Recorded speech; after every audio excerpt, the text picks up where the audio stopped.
पहला पार्ट है, जैसे मुझे भी पता है, आप आप बिल्कुल आप ज़मीन से जुड़े हुए हैं। आप आप बहुत ज़्यादा उसमें बिलीव करते हैं कि सूरज के बाद खाना है पहला तो, और शाम को सूरज डूबने से पहले पहले खाना है। वो काइंड ऑफ एक साइकिल आप फॉलो करते हैं अपने ईटिंग हैबिट की। एक तो वो सवाल है मेरा। दूसरा सवाल अभी पूछ लेता हूँ। बहुत सारे लोग क्या बोलते हैं कि वेजिटेरियन खाने से फूड के सारे जो जो नीड है उसके न्यूट्रिएंट्स वो कैसे मीट होंगे। या तो हम नॉन वेजिटेरियन या सप्लीमेंट्स इंक्लूड करेंगे या प्रोटीन इंक्लूड करेंगे, तब तक वो नहीं करेंगे तो ये चीज़ें कैसे होंगी। तो सर मैं जानना चाहता हूँ हाउ इंपॉर्टेंट इज फास्टिंग, और या इंटरमिटेंट, या जो भी जिस भी लैंग्वेज में बोलना चाहे, एंड हाउ वो हमारी बॉडी कितनी कैपेबल है वो वेजिटेरियन चीज़ों से अपने न्यूट्रिशन को कवर करने के लिए। ठीक है, जैसे ही आप एक फाइबर को खाते हैं जिसे आप प्रीबायोटिक कहते हैं, एक ऐसा फाइबर जो आपके पेट में नहीं पचता है और छोटी आंत में डाइजेस्ट नहीं होता है, वो फाइबर जैसे ही बड़ी आंत में जाता है उसको ही हमारा गुड बैक्टीरिया खाता है। इसे हम प्रीबायोटिक कहते हैं, which is more important then probiotic. यद्यपि आपको सारी कंपनियां प्रोबायोटिक बेचेंगी क्योंकि उनको वहाँ बेचने में मज़ा आ रहा है, क्योंकि प्रीबायोटिक एक किसान के यहाँ से फ्री मिल जाएगा आपको। ठीक है ना। आपको पता है कि जितना भी B12 बनता है आपको ये पढ़ाया जा रहा है कि वो नॉन वेज के अलावा नहीं मिलेगा। आपके नॉन वेज से मिले ना मिले उसकी मुझे कोई गारंटी नहीं है। ये तो वही वाली बात है कि जिस चीज़ की कमी है बाहर से खा लो, ये कॉन्सेप्ट आपको बेचा गया है क्योंकि यहाँ से बड़ा अच्छा मज़ा आएगा चीज़ों को बेचने में। अगर सबसे बढ़िया जोड़ फेविकोल का है तो हड्डी टूटने पर फेविकोल नहीं पिया जाएगा। इसका मतलब ये नहीं कि जो भी आप खा रहे हैं वो आपकी बॉडी को उसी तरह से लग रहा है। आपकी बॉडी में पता नहीं कितने मेटाबॉलिक प्रोसेस होएगी, वो उस मतलब का बचेगा नहीं बचेगा। जिस कैल्शियम के लिए दूध पी रहे हैं वो कैल्शियम आपकी बॉडी को लग रहा नहीं लग रहा ये आपको नहीं बताया गया। सिर्फ ये बताया गया कि कैल्शियम इस दूध में है। ठीक है ना। तो पर ये कैल्शियम आपकी बॉडी को लगेगा नहीं लगेगा इसके नहीं गारंटी है। एनीवे, मैं फिर वहीं आ जाता हूँ सवाल पर। पहली तो बात है कि वो सुबह वो जो दिन वाला कॉन्सेप्ट तो मेरे से नहीं पूरा हो रहा, टू बी वेरी फ्रैंक। और वो पूरा हो भी नहीं सकता मेरे से, क्योंकि मेरे एक जॉब इतना रहता है। कई बार आप एक लॉन्ग काउंसलिंग में हैं, पता चला कि काउंसलिंग ही 5 बजे शुरू हुई और 9 बजे तक आप बैठे हुए हैं, आप बीच में नहीं छोड़ सकते। वो आदमी एंग्जाइटी में है या मैंने उसे ट्रांस में डाला हुआ है और वो हम पता चला कि कनाडा का बैठा हुआ है। तो वो तो है, लेकिन मैं पहली एक चीज़ को फॉलो करता हूँ कि कभी भी मेरी और आपकी लकीरें हाथ की एक नहीं है। मेरे और आपका जेनेटिक एक्सप्रेशन एक नहीं है। करेक्ट। आपके पास 20 लाख प्लस 23,000 जीन्स अलग अलग हैं। वो कैसे एक्सप्रेस हो रही है, एक बार ये उठ रही है, एक बार आपका सारे गामा कैसे बज रहा है, वो अलग है, मेरा अलग है। ठीक है ना। मेरा मेटाबॉलिज्म अलग है, आपका अलग है। मेरी इवन जो सेल की एक्टिविटी अलग है, आपकी अलग है। आपके ब्रेन में डिफरेंट इश्यूज़ पड़े हैं, मेरे हो सकता है डिफरेंट इश्यूज़ पड़े हों। मेरी ग्लैंड्स अलग तरीके से मेरे इश्यूज़ को लेती हैं। मेरे लिए एक छोटा सा खतरा बहुत बड़ा हो सकता है, आप कह सकते हैं कुछ फर्क नहीं पड़ता। मेरी ग्लैंड्स आपके, मेरे लिए और आपके लिए एक डाइट कैसे हो सकती है जब आपको बेची जा रही है कि बाहर की डाइट है। जो याद रखेगा, मैं इस पर यकीन नहीं करता हूँ। मेरी डाइट मेरी होगी, आपकी डाइट अलग होगी। मेरे गांव में ऐसे बहुत सारे लोग हैं, मैं यद्यपि ये नहीं कहूँगा आप खाइए। मेरे गांव के लोग चलिएगा, यहाँ से सिर्फ 90 किलोमीटर दूर है। मेरा बड़ा भाई है, मेरे से 9 साल बड़ा है। ठीक है ना। वो अभी भी मेरे विचार से आधा किलो लड्डू खा जाएगा और वो शाम को फिर लड्डू ही खा लेगा। ठीक है ना। यानी कि उनकी बॉडी की कंडीशनिंग हो चुकी है, मेरी बिल्कुल अलग है। तो अभी कभी भी जब इसका मतलब है कि जो ऑब्जेक्टिव डाइट है वो सब्जेक्टिव कैसे हो जाएगी। लेकिन आजकल हम ऑब्जेक्टिव डाइट हैं कि ये खाओगे तो ताकत मिलेगी। आज मुझे ये नहीं पता वो ताकत किसको मिलती है, वो ताकत का मीनिंग क्या है। आप सुबह मैं क्या करता हूँ, मुझे ये बताया गया है और मैंने पढ़ा, ऑटोफैगी बहुत ज़रूरी है हमारे लिए, यानी कि इंटरमिटेंट फास्टिंग बहुत ज़रूरी है। यहाँ पर भी याद रखिएगा एक खतरा है बहुत बड़ा जिसको मैं सबको बता सकता हूँ। जब भी हम भूखे रहते हैं लंबे समय तक, जो हमें रखवाया भी जाता है, वो एक कंडीशन होती थी पहले, वो डिफरेंट होती थी, लेकिन वो कंडीशन अब नहीं है। हमारी छोटी आंत में एक बैक्टीरिया हो जाता है ट्रेवल करके, जो बहुत अच्छा होता है छोटी बड़ी आंत में ही। उसका नाम है अकरमेंसिया। AKERMANSIA। अकरमेंसिया नाम का एक बैक्टीरिया होता है जब भी आप फाइबर खाते हैं और उस फाइबर में अगर एक पर्टिकुलर एक तत्व होता है जो ओलिव ऑयल में मिलता है, जैतून के तेल में, तो वो एक्टिव हो जाता है और वो इमीडिएटली अगर लाइनिंग कहीं गट लाइनिंग फटी हुई है तो वो ठीक कर लेता है। ये बहुत अच्छी बात है। लेकिन अगर आप भूखे रहे, ध्यान से सुनिएगा, फिर मैं बता रहा हूँ, सब लोग गूगल कर लें, अकरमेंशिया, ठीक है ना, अकरमेंशिया नाम का बैक्टीरिया, जैसे ही सलाद हम खाते हैं, ठीक है ना, इसका फाइबर मिल गया, और अगर उसके साथ जैतून का तेल, इसलिए देखिएगा वर्ल्ड में एक चीज़ बड़ी कॉमन है, हर सलाद के ऊपर जैतून का तेल खूब डाला जाता है। हाँ, ठीक है ना। जैतून का तेल कई बार अकेले नहीं खाना चाहिए। वो ये क्यों शो कर रहा है कि जैतून का तेल इमीडिएटली अकरमेंशिया नाम के बैक्टीरिया को इग्नाइट करता है, पॉजिटिव बैक्टीरिया, कि तुम फटाफट हमारी गट लाइनिंग पर रिपेयर कर दो, अगर कहीं पंचर हुआ पड़ा, लीकी गट हुआ पड़ा।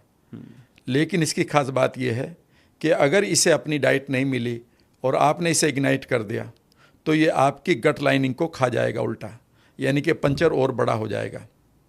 इसलिए कीटोसिस में हमेशा ध्यान रखना है कि आप कोई ना कोई फाइबर ज़रूर लेते रहें, ठीक है ना। इसलिए जब मैं सुबह मेहनत करके आता हूँ तो मैं सबसे पहला काम करता हूँ कि खूब फाइबर लेता हूँ। फाइबर कैसे लेता हूँ?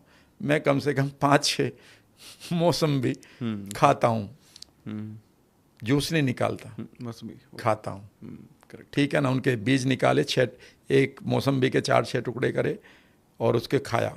खाने में जब मैं धीरे धीरे खाता हूँ तो मेरी इंसुलिन रेजिस्टेंस यानी कि स्पाइक नहीं जाती, धीरे धीरे फाइबर के साथ जा रही है।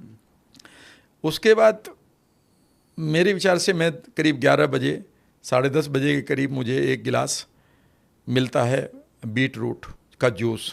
उसे मैं खा नहीं सकता, पर उसमें मैं खूब सारा फ्लैक्स सीड और चिया सीड एक चम्मच डाल लेता हूँ, वो फिर मुझे मिल जाता है।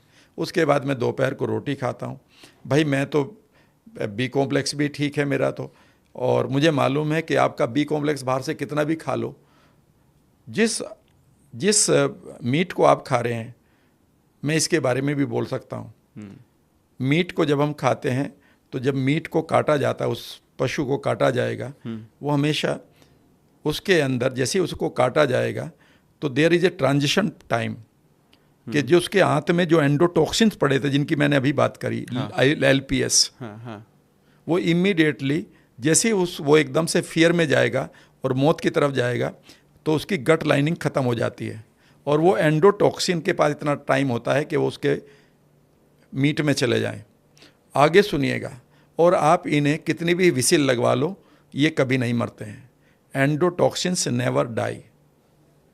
मुझे ये नहीं पता कि उस सब पके हुए में से बी कॉम्प्लेक्स में कितना मिलेगा, जिंदे में कितना था, मरे हुए में कितना मिलेगा, लेकिन एक बात तो ये है कि आप एंडोटॉक्सिन तो अपनी बॉडी में और भी ज़्यादा भर चुके हो बिना मतलब। समझ गए मेरी बात। और रही बात न्यूट्रिशन खाने की, मेरे फादर के टाइम में अभी भी एक नौकर हमारे पास काम करते थे, ठीक है ना, वो आज भी जिंदा हैं। उन्होंने मुझे अपनी गोद में खिलाया है और मैं 65 साल का हो गया हूँ। उस आदमी को मैं कई बार गांव में भी हंसता हूँ, मैंने कहा मेरे भाई लगते हैं रिश्ते में, ले प्यार करते हैं मुझे बहुत। तो मैंने कहा इनको बताइए क्या मिला खाने के लिए। सुबह का इनको खाना मिलता था नहीं, ये घर पे आते थे, एक रोटी दी जाती थी, थोड़ी सी छाछ दी जाती थी, और दोपहर का खाना भी नहीं। इनको कहाँ से मिला? याद रखिएगा, आप ज़्यादा खाने से बहुत ज़्यादा सेहतमंद होंगे ऐसा बिल्कुल भी रूल नहीं है, बल्कि बीमार ज़रूर हो जाएंगे। आपकी नर्व एनर्जी को ज़्यादा पचाने के लिए ज़्यादा मेहनत करनी पड़ती है। कम खाने से आप लंबी उम्र ज़रूर जिएंगे, क्योंकि जैसे ही आप कम खाते हैं, एक तो आपका बैड बैक्टीरिया जो यहाँ पर पड़ा है वो भूखा मरेगा, मरने दो। बहुत है। जब भी मैं मौसम्बी खाता हूँ, इसका एक बहुत बड़ा रोल है कि मुझे शुगर की जो क्रेविंग हो रही थी उन्हें लगा शुगर मिल गई, लेकिन जो फाइबर मिला वो उनको मार रहा है। मेरा फंगस ख़त्म हो चुका है। मैं आपको बताऊं, ग्रोइन एरिया में मुझे थोड़ा फंगल इन्फेक्शन हो जाता था कभी कभी, मुझे एंटी फंगल क्रीम लगानी पड़ती थी। महीने में 2 या 3-4 बार ऐसा होता था कि बढ़ रहा है, टेंशन हुई, या मैं प्रॉपरली, जबकि नहाना तो डेली कहीं भी हो मिल ही जाता है। अब आपको यकीन नहीं आएगा, जब से मैंने अपने बैक्टीरिया पे काम किया, मैंने फंगल इन्फेक्शन ही नहीं देखा कि यार ये भी हो सकता है। आओ। मुझे सिर में यहाँ ऐसे ऐसे रखता था, ख़त्म हो गया है बिल्कुल। ये है पावर आपकी गट की। इसलिए गट को ठीक कर लें, कुछ चीज़ों को छोड़ दें बिल्कुल सभी लोग।